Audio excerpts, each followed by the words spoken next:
Esto es un proyecto que tiene a cargo la Academia de Historia, lo estamos liderando desde hace 7 años exactamente, comenzamos en el 2015, y es Los Muertos del Cementerio de Mompox nos cuentan sus historias de vida. Cada uno de nuestros ilustres difuntos tienen algo que contar del pedacito de historia que vivieron aquí en Mompox y que aportaron, es decir, hay anécdotas, hay cantidad de cosas que tenemos allí guardadas. Les he estado diciendo a lo largo de estos 7 años que por favor nos digan, hombre, denme la palabra, yo quiero aportar de un personaje de este gremio. Todos son importantes y todos tienen algo que contar en nuestras historias. Bueno, les doy una cordial bienvenida a esta sesión ordinaria de la Academia. Si bien no son académicos como tal, todos en Mompox tenemos mucho que aportar a esta historia. La misión de la Academia es precisamente el rescate, lo hemos llamado el rescate de la momposinidad, porque es todo lo que nos identifica como seres de este terruño que amamos, todos. Entonces, todos formamos parte de este conglomerado que llamamos Mompox. Hoy les rendimos un homenaje en este proyecto de Los Muertos del Cementerio que nos cuentan sus historias de vida a un maestro, lo hemos denominado maestro de maestros, el señor orfebre Luis Guillermo Tres Palacio Mesa, y la persona más indicada para hablar de la orfebrería, teniendo en cuenta que en su casa hubo un taller, es su hija Flor. Ella nos va a hablar, así como cuando hablamos de la música, la profesora Mariela, consideramos que era la persona idónea para hablarnos de Chanto Martínez, ¿cierto? Bueno, sin embargo, le rendimos un homenaje hoy también a esos maestros orfebres y sus talleres de la joyería en Mompox: Julio Serrano y familia, Luis Ángel Villarreal y familia, Máximo Menco y familia, Simón Villanueva y familia, Simón Vides y familia, Juan Manuel Dávila Muñoz y familia, Amiro Castro, los de la joyería Magali, por ahí hay un letrero que dice que comienzan desde 1800, la familia Guavara, que se desempeñó también en la joyería, los Castro. Aquí casi cada casa. Falta Andrés Acuña. No, Julio Serrano. Por eso, ya Julio Serrano sí lo dije. Julio Serrano y familia. Es muchísima gente que se ha desempeñado en este noble oficio. Muchos otros, no nos alcanzaría el tiempo para enumerarlos a todos, pero estamos trabajando en este proyecto que esperamos dejar como un recuerdo de las escuelas, oficios y talleres en Mompox.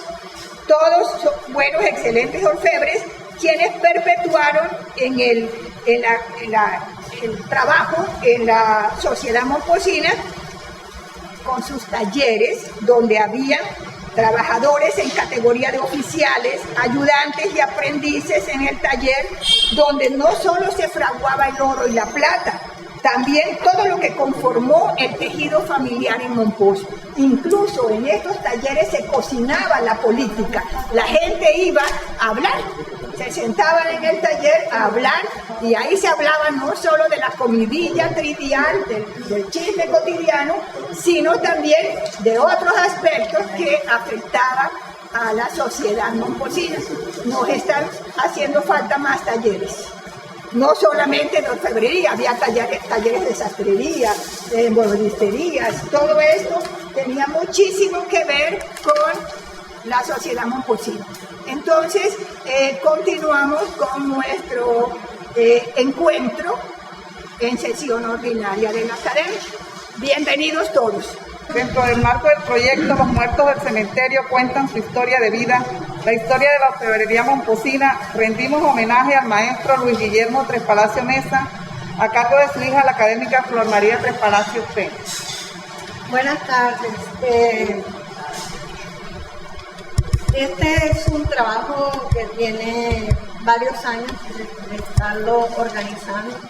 lo que voy a presentar es un borrador, no es un trabajo que voy a publicar, ni mucho menos. No pretendo ser historiadora porque perdí todas las veces historia en el colegio y solamente me dedico a la historia contada y a transcribir los sentimientos que puedo recoger de algunas historias.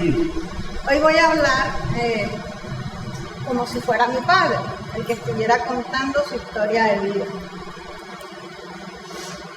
Agradezco a Cruz María por el apoyo, por haberme invitado a ser parte, sin mérito, historiadores, para ser parte de la Academia de Historia.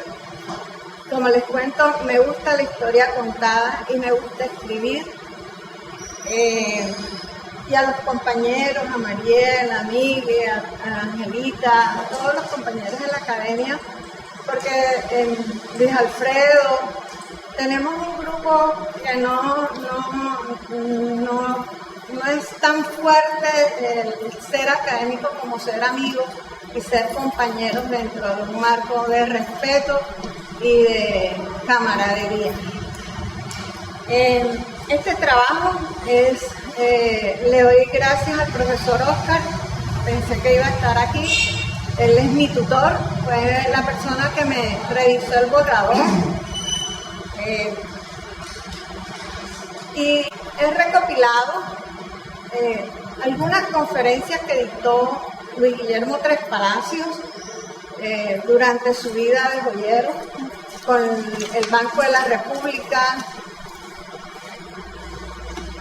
con la Academia de Historia, y lo mezclé un poco, por decir así, lo mezclé un poco o lo hilé con algunos trabajos que me encontré de la historia de la joyería momposina.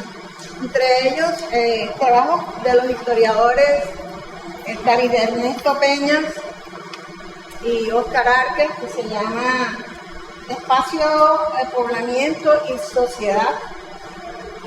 También una conferencia de Aquilino Alemán como miembro honorario de la Academia de Historia, y en sus 30 años de ser testigo de lo que se hacía en el taller de su suegro, unas apuntaciones históricas que he realizado de don Pedro Salcedo del Villar, y por último hay 13 investigadoras que he empezado a estudiar, que son Marta Sajardo de Ruedas, que dejó un trabajo muy bueno, donde desempolvó algunos nombres de los plateros basados en los hallazgos del archivo histórico y de las joyas que estaban expuestas en el Museo de Oro. Está también un trabajo, una tesis, pero está en inglés, apenas llevo 120 páginas, son 350 páginas, de Jimena Lobo Guerrero. Es una arqueóloga, antropóloga, que estuvo aquí hace unos 4 o 5 años haciendo un estudio de la metalurgia y de lo que se encontraba pues enlazado con la filigrana. Y tengo como una asesoría virtual con Liz Angélica Araujo, que es la experta en filigrana en el mundo. Ella es uruguaya, vive en España, estuvo una vez aquí y tiene una colección de mariposas en filigrana.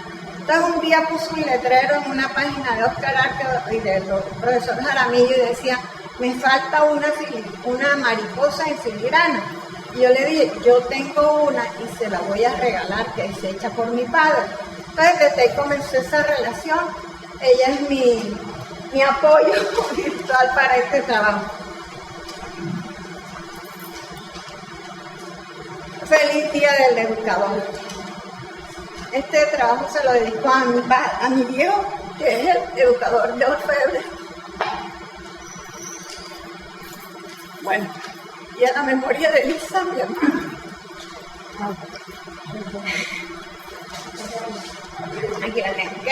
Que continuó el trabajo, el legado de mi padre. Hizo bien su trabajo, pero le embistieron los años y le embistió el Alzheimer y le ha empezado a borrar los recuerdos. Primero comenzó confundiendo las cuentas y después confundía los procesos. Y ahí nos dimos cuenta hace 4 años que ella comenzó a borrar esa memoria. Hoy yo, preocupado un poco porque está mi padre, Elisa, y yo no quiero que se me borren los recuerdos, he tratado de dejar escrito lo poco que he conseguido. Elisa vive solamente para regresar a Monpós. Amanece maquillada, bien vestida, encarterada, porque ella quiere regresar a su Monpós del alma. Siempre espera volver, pero es muy difícil traerla por su condición de la columna, porque aquí no hay médicos y es una condición muy delicada de salud. Elisa terminará los días como mi papá, tejiendo hilos invisibles de oro en el aire, con sus manos quemadas por los ácidos, para darle baño a ese metal tan precioso de los pescaditos de oro que tanto amo.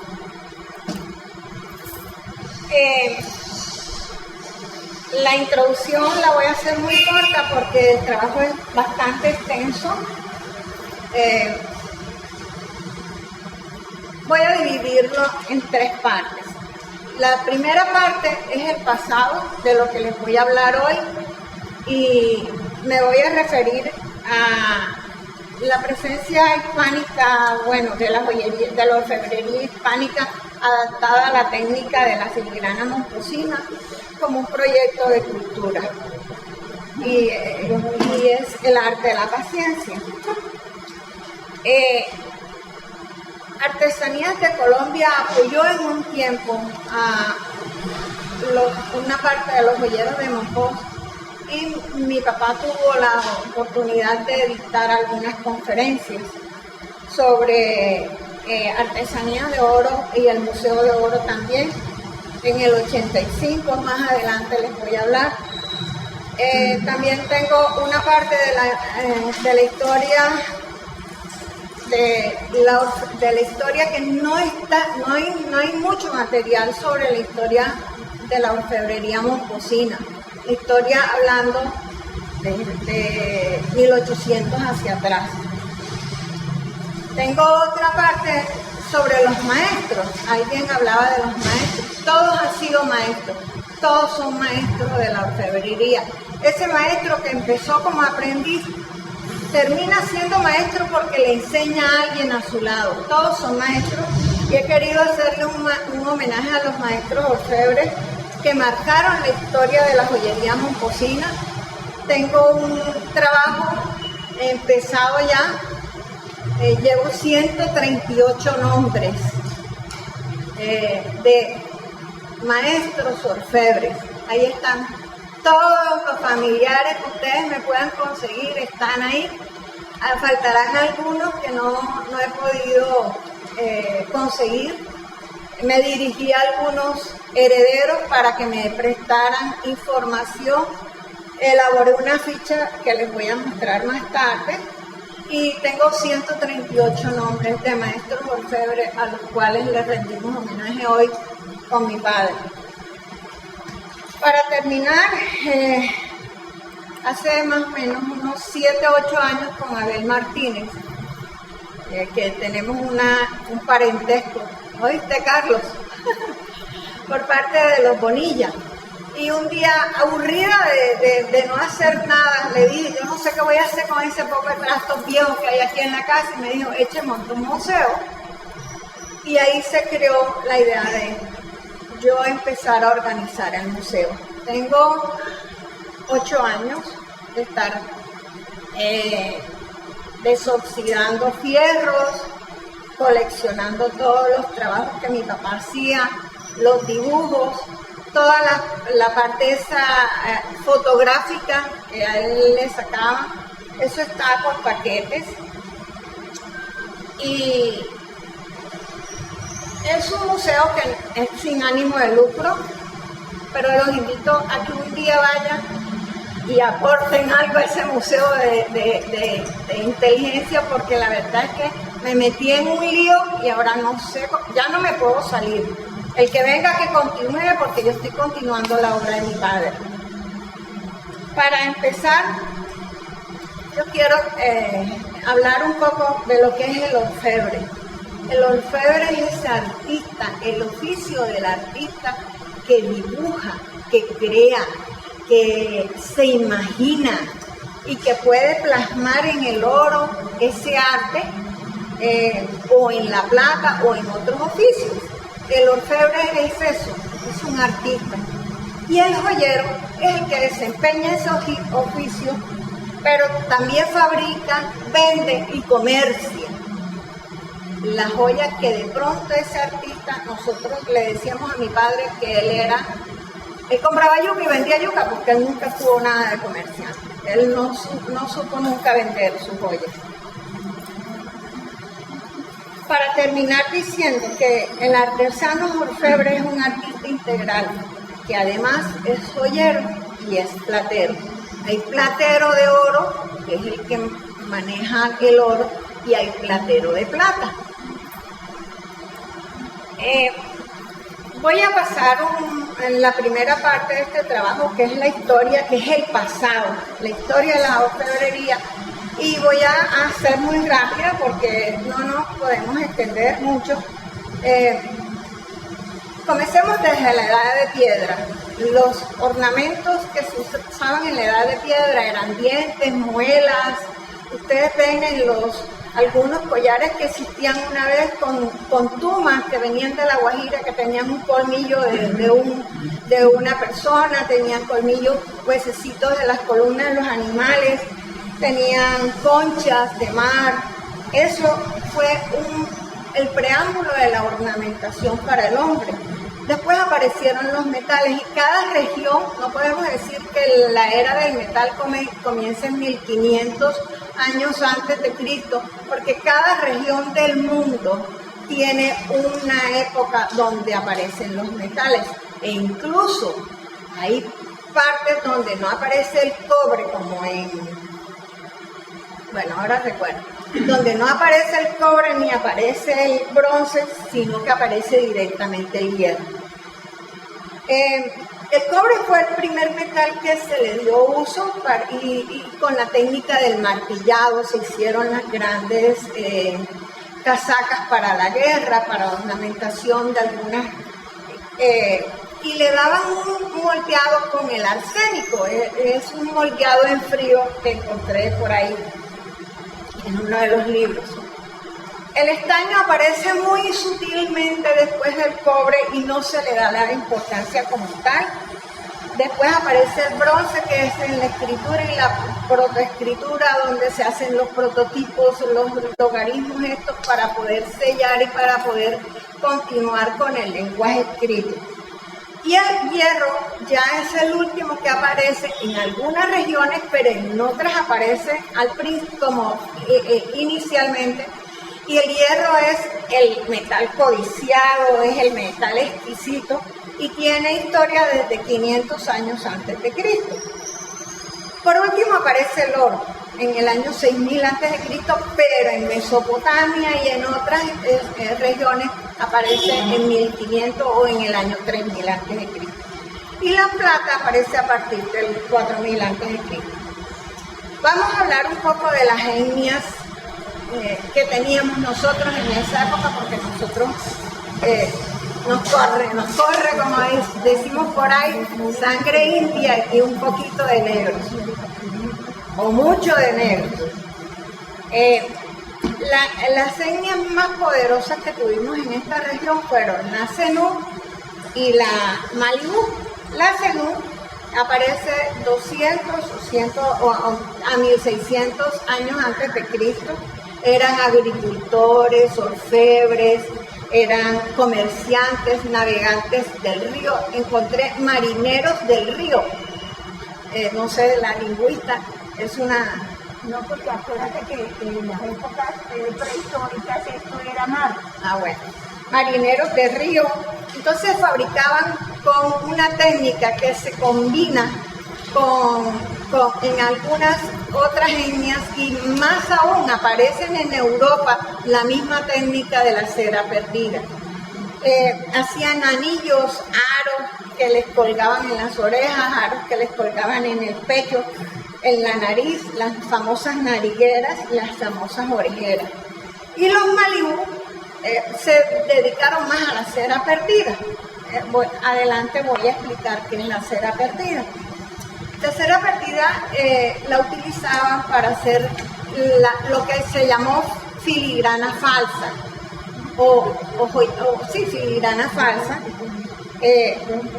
La hacían con también anillos, pectorales, las pezoneras para las mujeres, y se mezcló un poco con el cobre, el oro, y salió la aleación de la tumpaga, que es la que encuentran por ahí de pronto en las ruinas estas, en las excavaciones que hacen. Esto dio para que el metal fuera una combinación espiritual para el indígena, con el cosmos, con la luna, con la tierra, y ellos empezaron a hacer sus ofrendas en metal, pero en el metal era el oro o la tumbaga, o el tumbaga.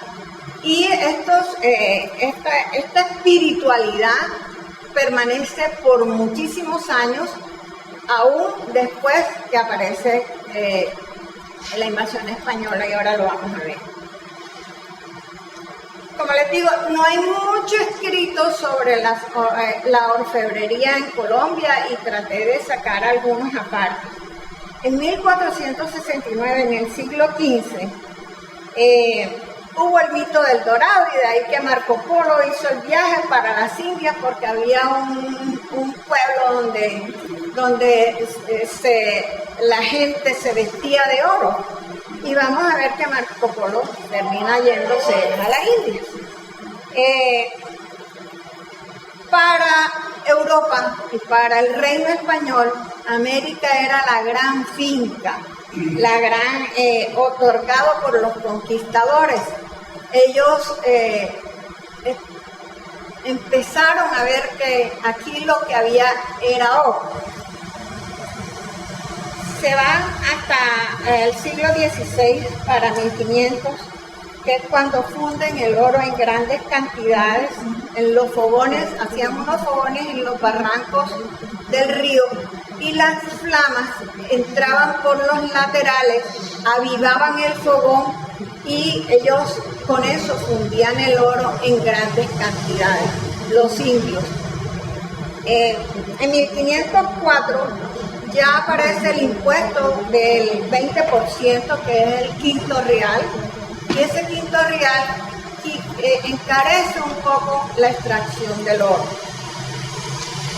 Nos vamos a 1537, a 1540, que todavía no estamos muy definidos cuando se fundó Monpós, porque como estos señores viajaban y duraban 3, 4 meses, 5 meses para llegar a España, y por ahí tenemos registro de que cuando llegaban echaban el cuento y alguien los anotaba, o ni los anotaba que habían hecho acá. Entonces no tenemos claridad con la fundación de Monpós. Cuando ellos llegan, encuentran un cacique poderoso, que es el cacique Monpós, que es de la tribu, que es un jefe quimbay y de la tribu Malibú. Tenía grandes riquezas en oro, era un hombre poderoso, y empiezan a hacer trueque con ellos, empiezan a engañarlos, porque de ahí que ese ¿cómo es? Karma que tenemos del engaño, y no es indígena. El indígena era noble, era sin pecado.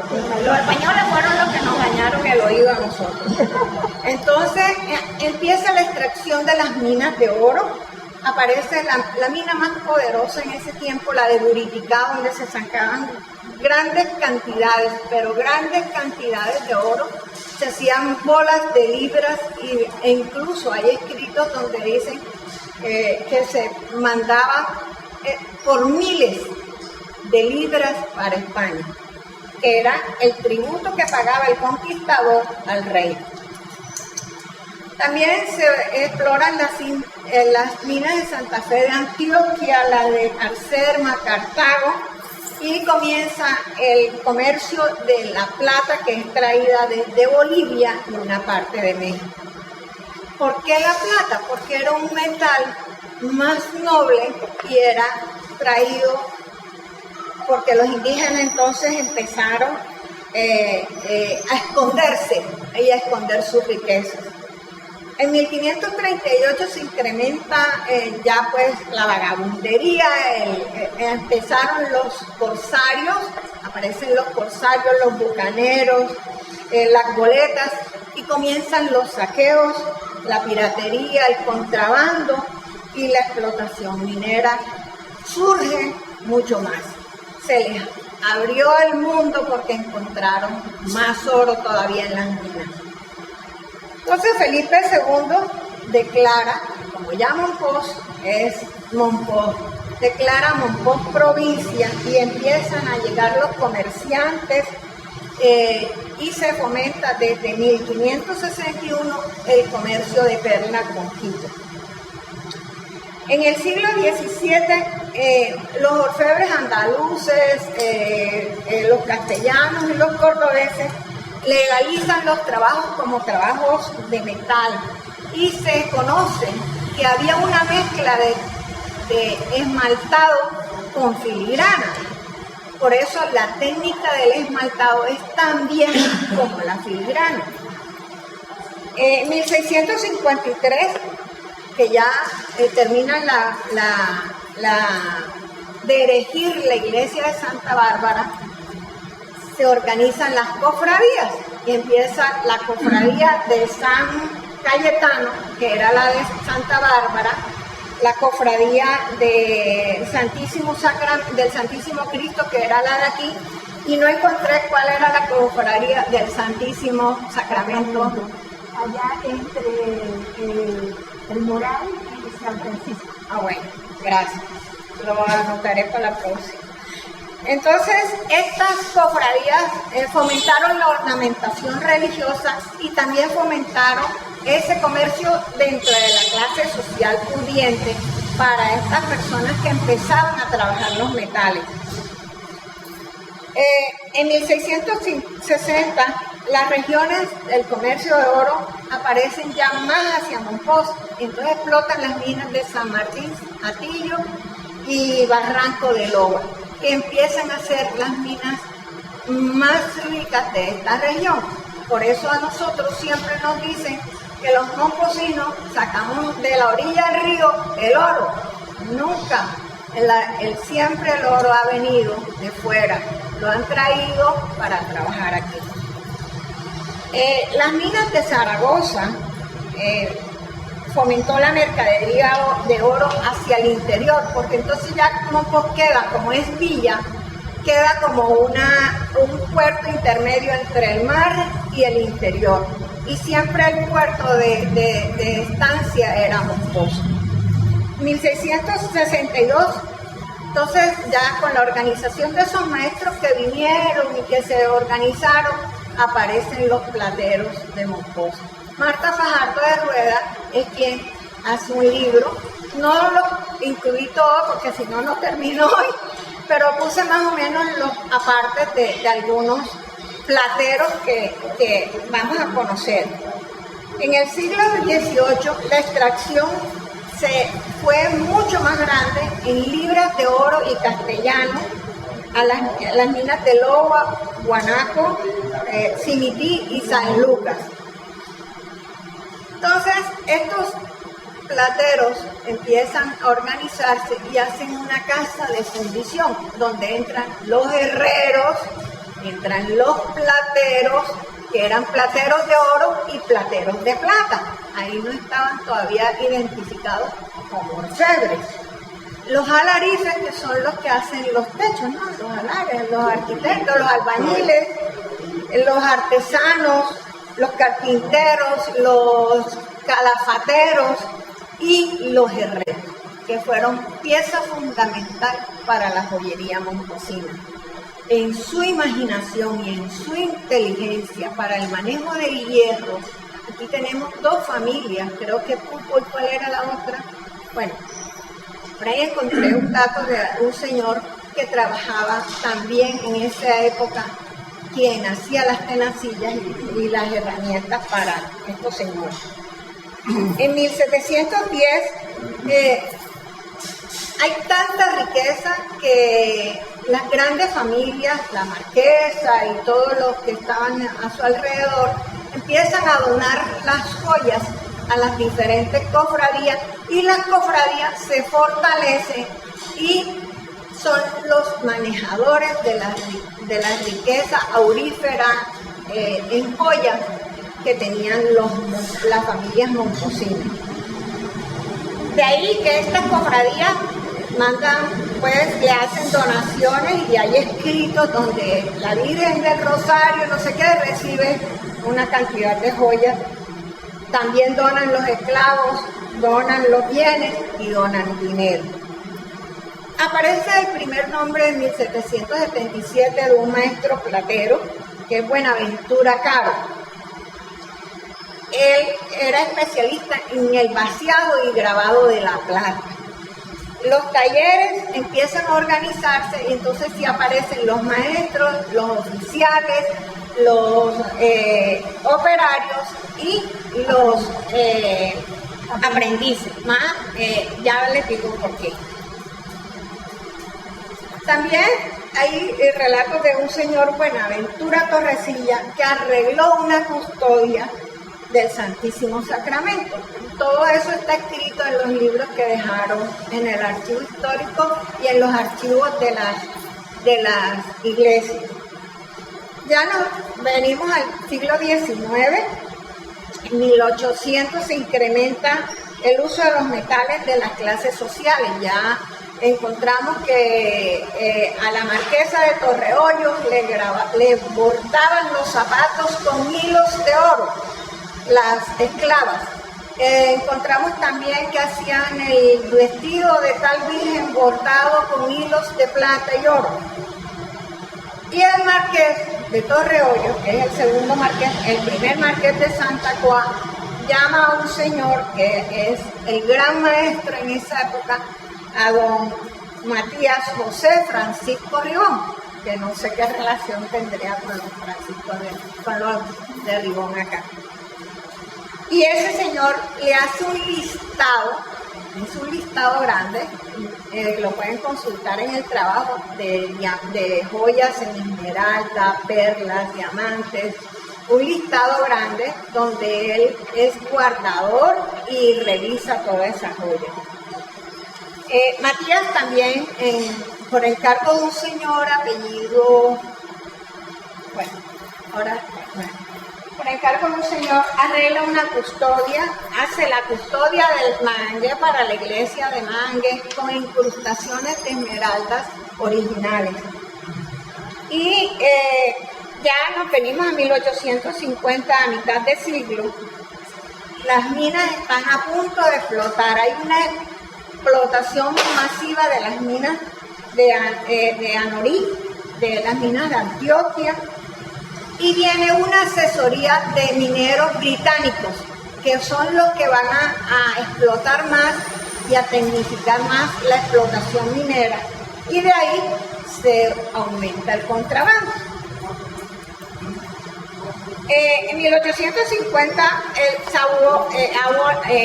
hay la abolición del quinto real, de ese impuesto del 20% sobre las joyas que se encontraban.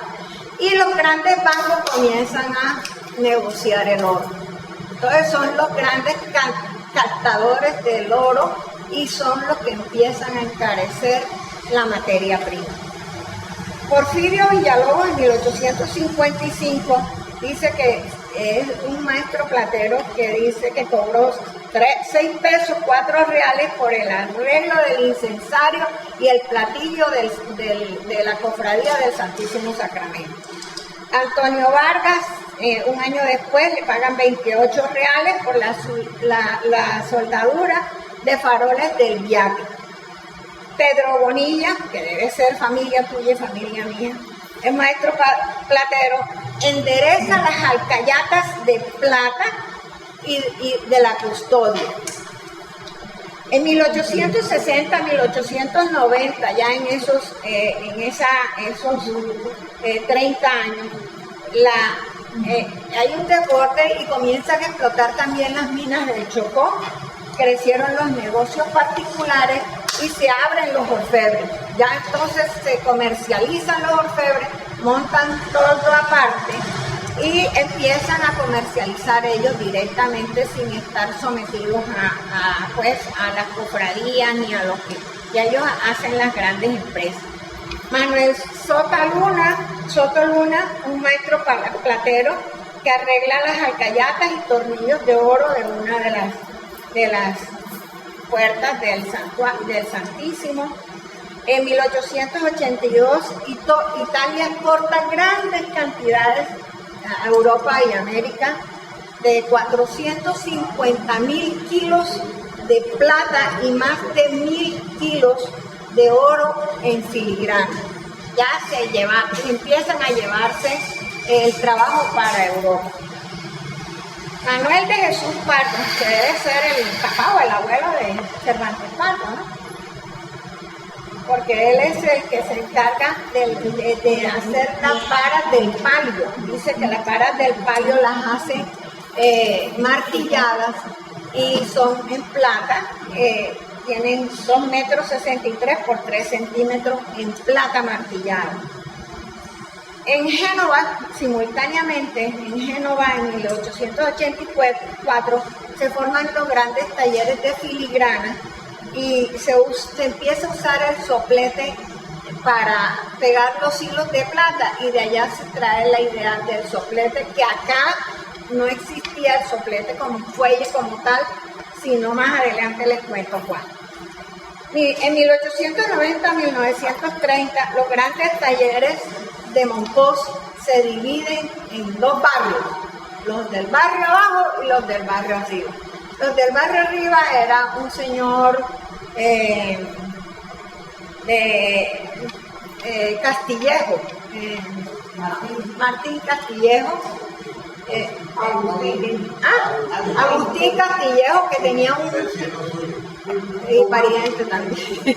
Agustín Castillejo, que se casa con Marquesa Ricaurte, y él no tiene hijos, pero él deja un gran taller y ahí se forman los Castro, Benjamín Alvarado, todo lo que es el barrio arriba. Y también los bisabuelos de mi mamá, que eran los Peñas, Bartolomé Peña Barraza, tenía un gran taller. De ahí aprende mi abuelo David, que es el papá de mi mamá, y mi abuelo David forma un taller pequeño ya después de eso.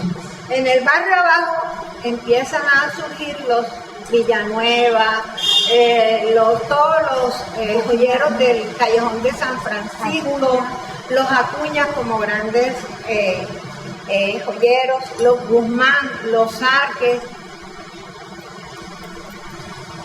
Y ya nos entramos al siglo XX. ¿Por qué hay ese bache tan grande? Porque ese bache es el que Luis Guillermo les cuenta su historia. Entonces, aquí en 1940 se maneja el estampado con la filigrana. Miren que la filigrana no aparece mucho como no sé, Alvarito, después me corrige si me equivoco, como una especialidad, sino como un adorno a ese trabajo, porque era más importante el grabado, el estampado, y la filigrana era como un adorno, un muñequito que le ponían a la joya.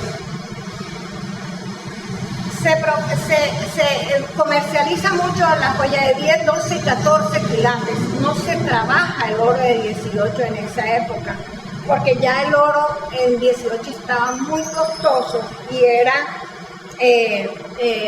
comprado en forma clandestina, en forma de contrabando, porque ahí es cuando ya surgen los poderes del Banco de la República para vender el oro legalmente. se comienzan a usar los troqueles, los troqueles en que después les voy a contar en el poder de mi padre. En el museo tengo 963 troqueles clasificados.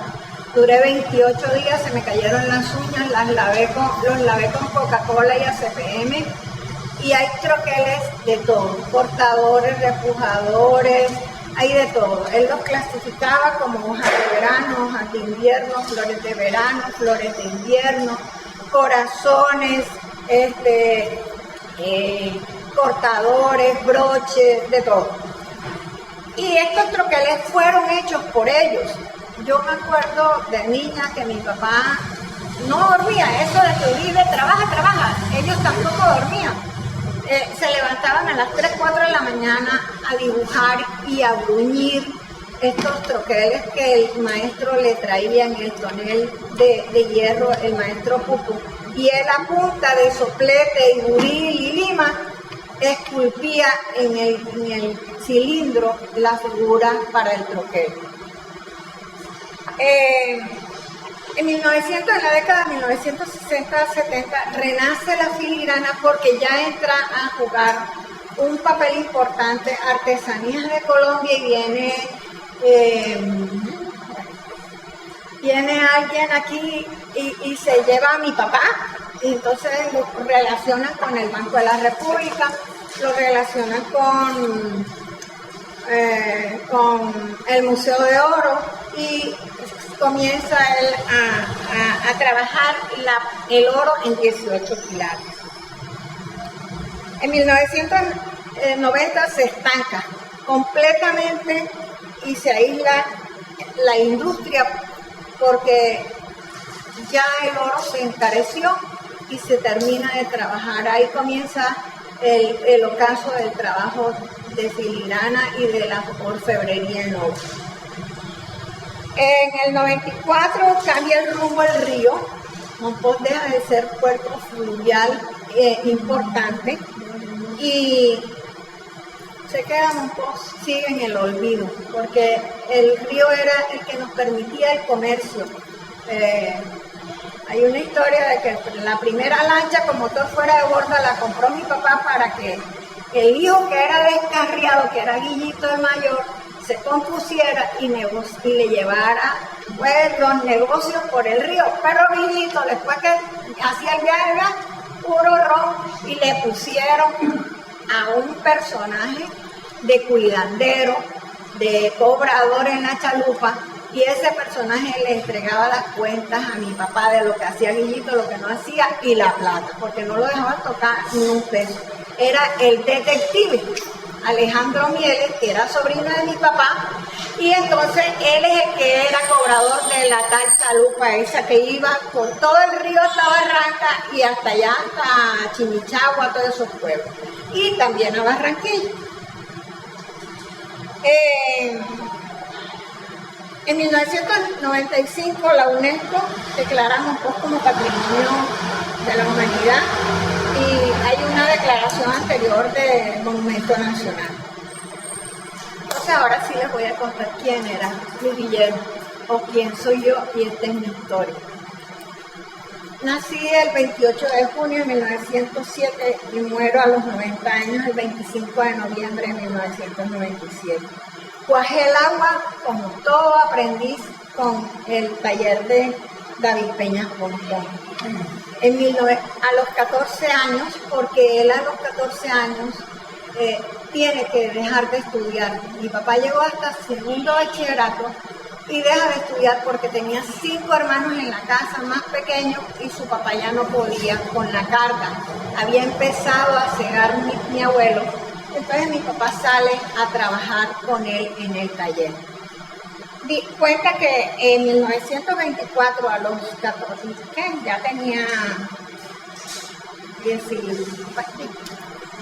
Tiberio Tres Palacios, mi abuelo, lo pone ya le dice, como dijo Simón un día, ya yo soy joyero, tengo 3 años de estar tirando lima, y ya yo soy joyero, y le digo, bueno, hazte un pescadito, y le da un fierro, que es un moncholo de 2 postas. hecho por mi abuelo. En 1930, el sentido era que si él podía pasar los cuatro orificios con el alambre, él lo graduaban ya y le podían dar otro nivel dentro del taller. En 1930 negocia joyas por el río, se va hasta Barranca, hasta Barranquilla, y en el 32 ya empieza la segunda crisis de la joyería momposina.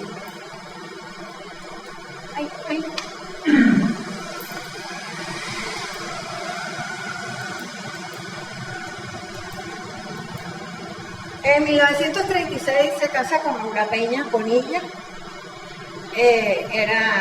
Su papá era el dueño del taller y tienen 3 hijas, Elisa la mayor, Aura que es la Michi y yo que soy la menor. En 1940 es concejal, presidente del consejo, fue secretario de juzgado, personero, se alejó de la filigrana porque ya la joyería no le daba para comer y siempre nos dijo: no aprendas joyería, no trabajes joyería porque esto no da sino para comer. Fue alcalde en el 42 y el 12 de abril reúne a varios personajes en la alcaldía y crea la Honorable Academia de Historia. También fue síndico del Hospital San Juan de Dios. En el 48 huye a Barranquilla porque es MRLista, perseguido por los conservadores, y dura unos años con mi mamá y mis hermanas allá. 48 a 50 son 2 años. 16 de julio. 1950 él va y viene y conoce a los extranjeros, Isaac Bolot y Marcos Moscovich, con los que ya había un negocio con casi los grandes talleres de Mompox. Era tanta la amistad con este señor, con los 2 extranjeros, que no le pagaban a mi papá, sino que él dejaba un porcentaje de plata ya, porque ya se había ido a estudiar José Tres Palacios, un sobrino que estaba criando mi papá, que se había ido a la Universidad Nacional. Entonces a José le daban para los pantaloncillos, para los paños, para los vestidos, y lo descontaban de acá. Era un trueque. Además estos señores traían del exterior, que por eso es que los laminadores, los sopletes, los grandes taladros, todas estas herramientas finas las traían del exterior. En el comercio había pues herramientas de toda clase. En el 59 se dedican ya a hacer la filigrana en sí, ya dejan un poco el grabado y el buril, y la década del 70 y 80 ya se volvió un comerciante. Trabajó con Proexpo, con Artesanías de Colombia, con Galería Cano, con Ruparí, creo que también, con el Museo de Oro, y se maravillaba. Hay una foto que me gusta mucho de él porque decía que cuando él iba al Museo de Oro, yo fui varias veces con él, decía: no quiero irme de ver tanta belleza. Y esto lo mueve a uno a crear y a producir más belleza, porque él era un enamorado del trabajo indígena. Fue gerente de Aquabor y termina sus días como gerente. Trabajando yo en la Fundación Santa Fe, y esta es una anécdota, un día me dice mi jefe, que era un gran cirujano de toras, el que operó a Barco por allá en el oriente, y me dice: ¿quién es ese señor Luis Guillermo Tres Palacios que le dan premio mañana como el mejor artesano de Iberoamérica? ¿Usted lo conoce? Es de Mompox. Le dije yo: es mi papá. Me dijo: ¿cómo así? Usted tiene 2 años y medio y está trabajando aquí. Usted nos ha dicho que su papá es joyero. Y nadie me preguntó. mire que va, bueno, tenga el día libre. Y yo voy con una tía y recibo el premio. Mi papá no había dicho nada. En el 74, eso fue en el 85, en el 82. En el 74, Artesanías de Colombia le prestó le pidió una muestra de algo que significara mucho para él. Y él hace una réplica de unos aretes que les llamó Cleopatra, en oro de 18 con esmeraldas, que eran de mi mamá, las hace en plata y con esmeraldas y las manda a Artesanías de Colombia para un concurso de la Universidad de Colorado, donde están todos los orfebres y los artesanos del mundo. Él se gana el bendito concurso, se gana $1,000 en el año 74. Dijo que él para allá no iba, que eso es gringo, no le iban a entender nada y que él no iba a pasar su más rato allá. Que cogieran esa plata, nunca reclamamos, nunca supimos, hasta que yo empecé a trabajar en la fundación y me di cuenta de que no podíamos hacer nada con ese señor. La Academia de Historia en el 87 le hace un homenaje como miembro fundador de la Academia, y ese era su juguete, la caja de fierro. Él no mostraba más nada, sino cuando llegaba alguien le mostraba la caja de fierro. Vamos a hablar un poco de los talleres y de los maestros. Vamos a hablar un poco de qué es un maestro. El maestro es ese que muchas veces era el dueño de la casa, el dueño del taller, el dueño de todo lo que había en el taller, y que era la persona que tenía el carisma. Yo encontré una definición de maestro orfebre que me gustó mucho, y dice que el maestro es el líder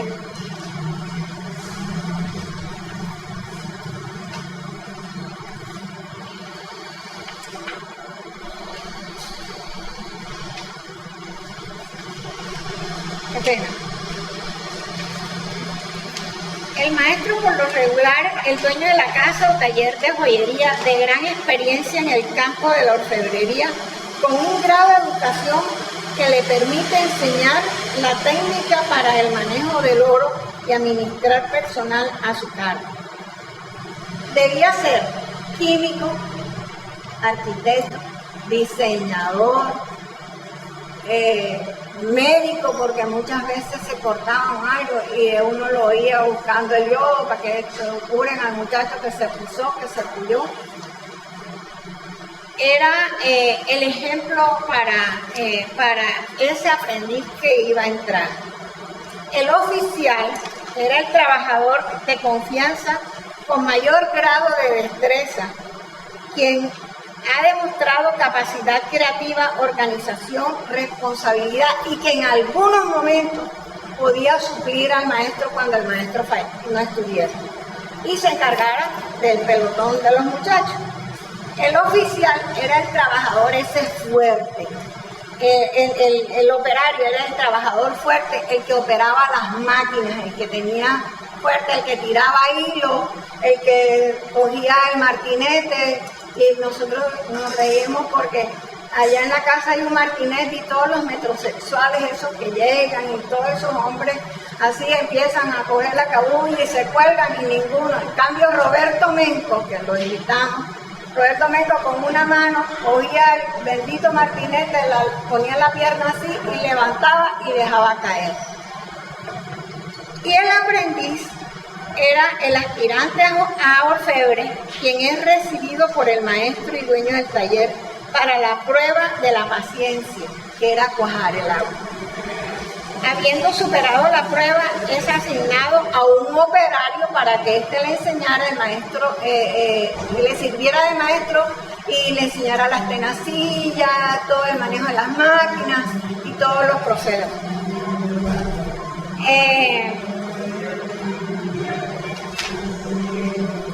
Dentro del taller se formaban especialidades y había el fundidor, que era el primero.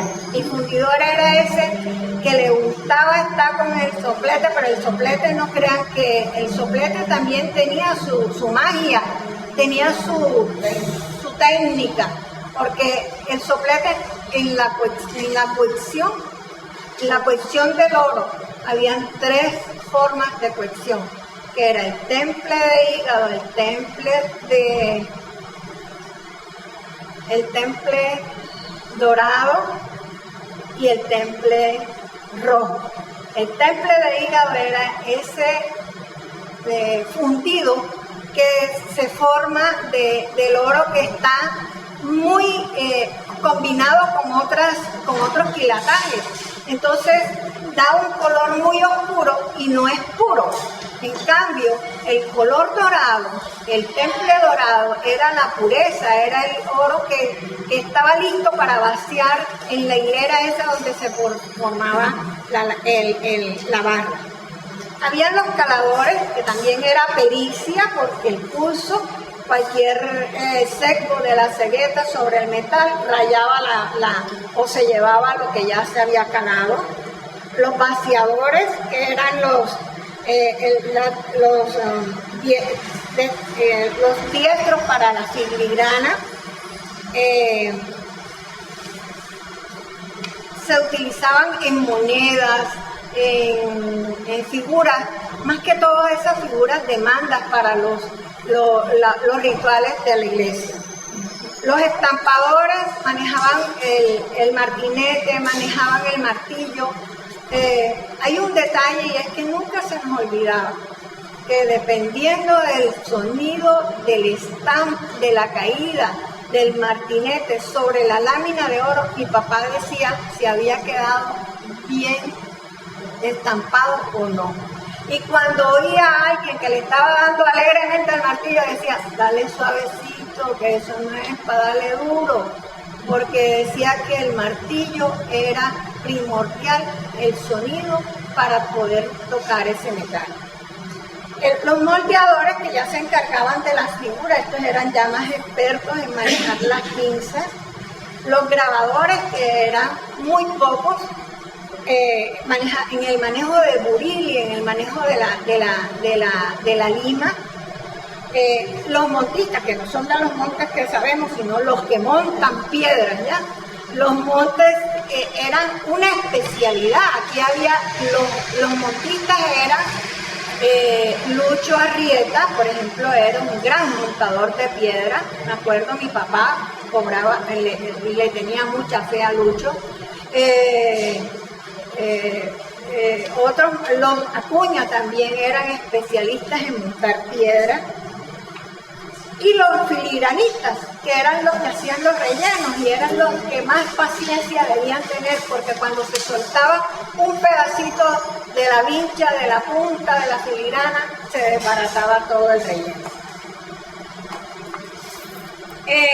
Cuajar el agua era una técnica de prueba, era la prueba maestra para ver si el aprendiz tenía temple y tenía paciencia. Era la valorización de la paciencia con el aprendiz.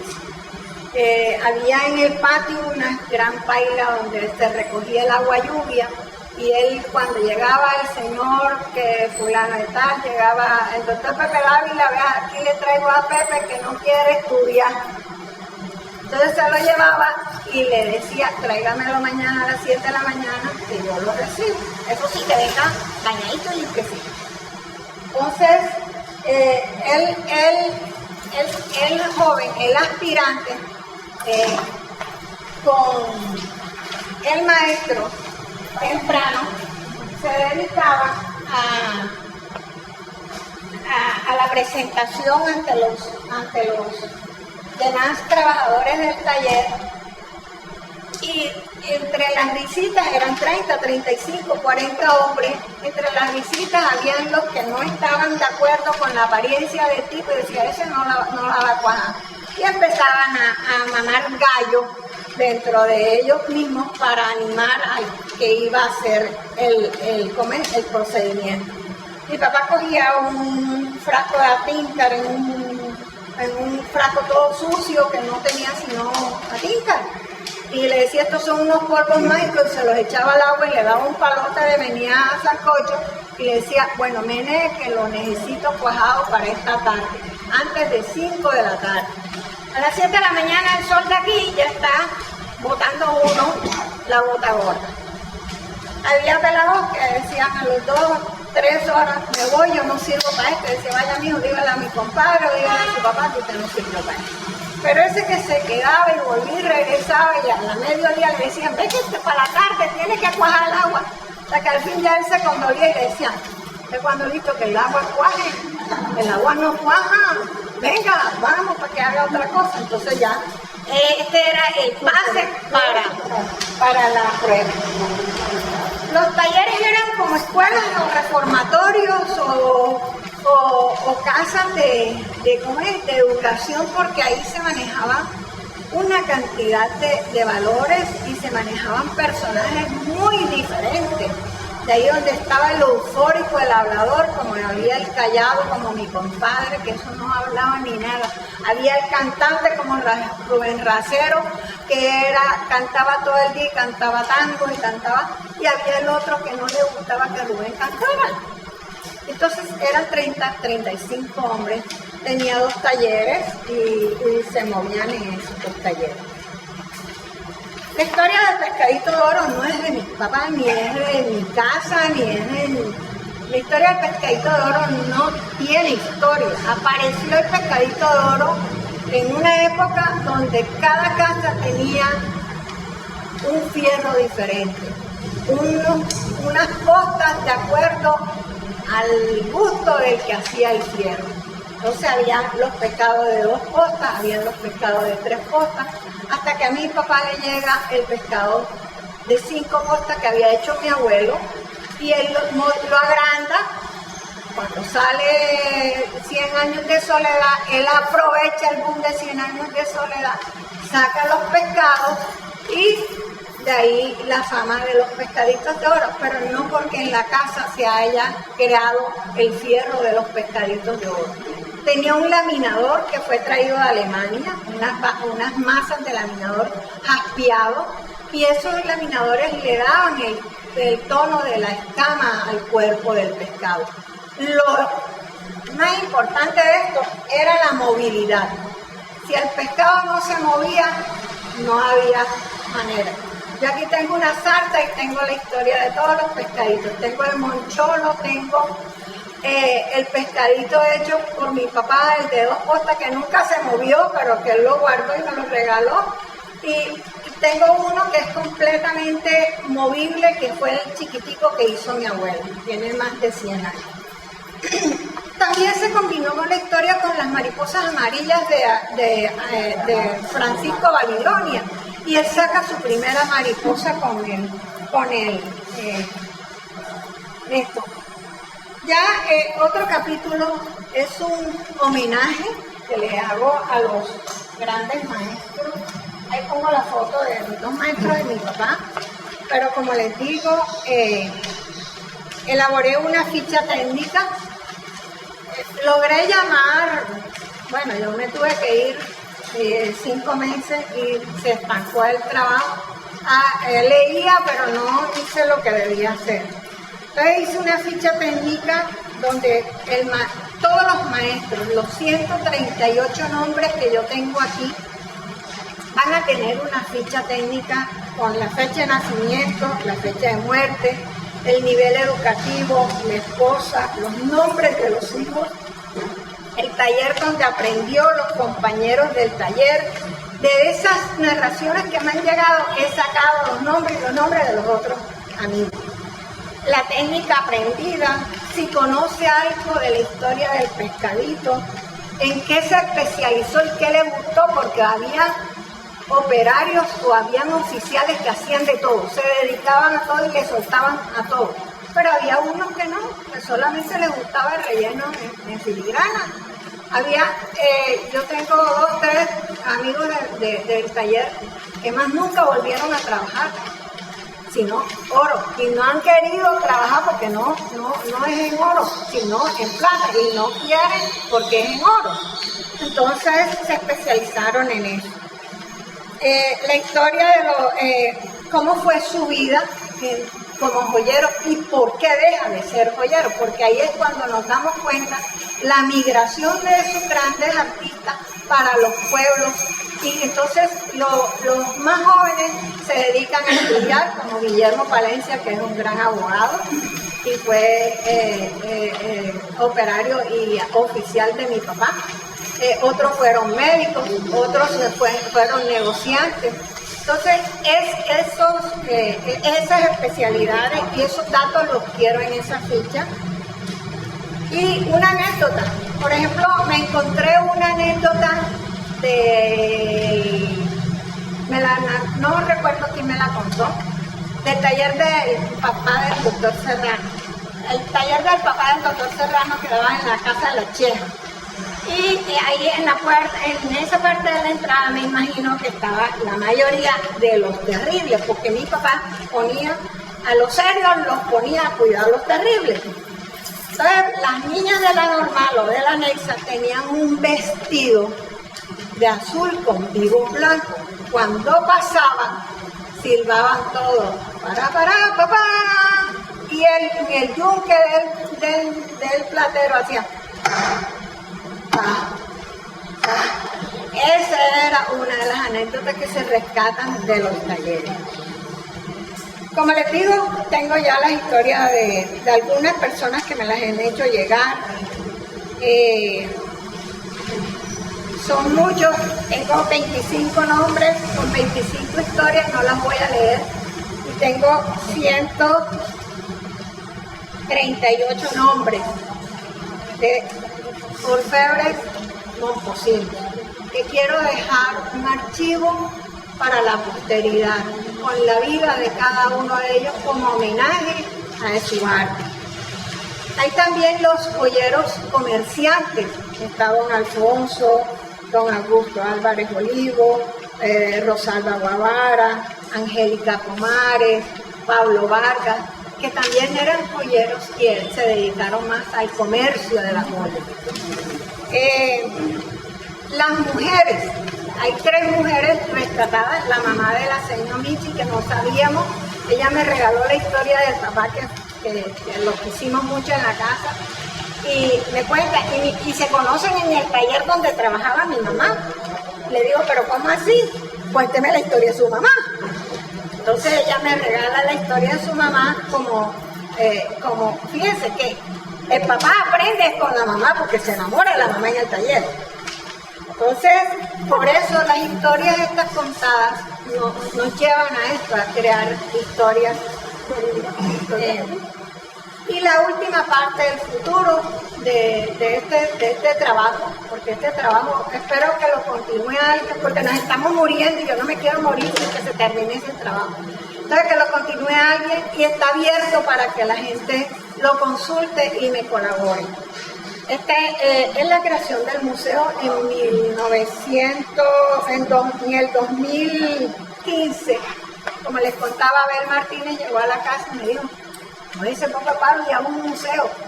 2 años después me dijo, ay, el museo, le digo yo, te tengo una sorpresa. Ya yo había sacado los fierros, los tenía limpios, había desempolvado todo. Y como había tanta vitrina con oro, yo las vitrinas las llené de puro fierro viejo. Allá están expuestas. Yo no cobro porque se creyó que yo cobraba. Nadie va. Yo tampoco lo hablo porque nadie va.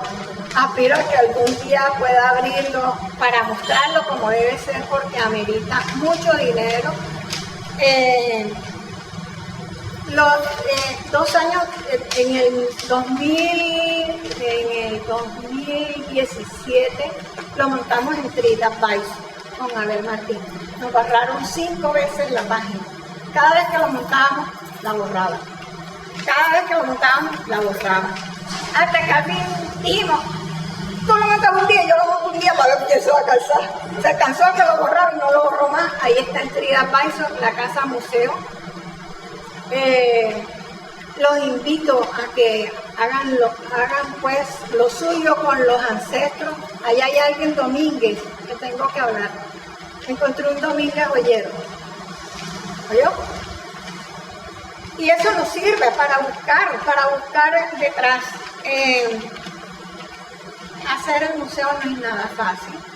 Ya me visitó Museo de Oro, me ha visitado Artesanías de Colombia, estoy en la red de museos que me salí porque eso miren, hay museo de la barca, hay el museo del aguacate, del sombrero, del no sé qué, y eso piden una cantidad de papeles y papeles y papeles, y yo tenía mucho trabajo con esto, todavía lo tengo, y me salí de la red de museos por eso, pero la organización y la planeación es una gestión administrativa con una visión general de conjunto. Hay que hacer inventarios, hay que hacer una ficha con medidas de cada fierro. Yo los invito a que vayan a hacer ficha allá conmigo, porque tengo más de 1.500 piezas para fichar.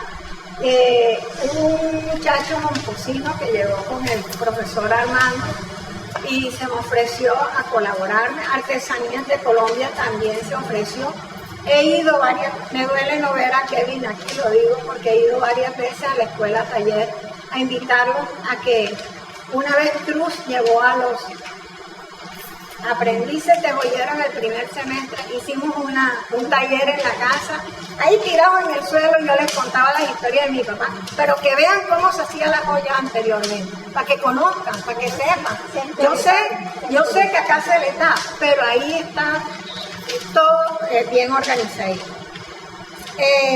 Hay que hacer una definición geográfica, física, de todo. Bueno, los aspectos básicos, la conservación, la manipulación de las herramientas, la numeración de los formatos, las cantidades, el equipo de trabajo. Así que eso es interminable el trabajo del museo.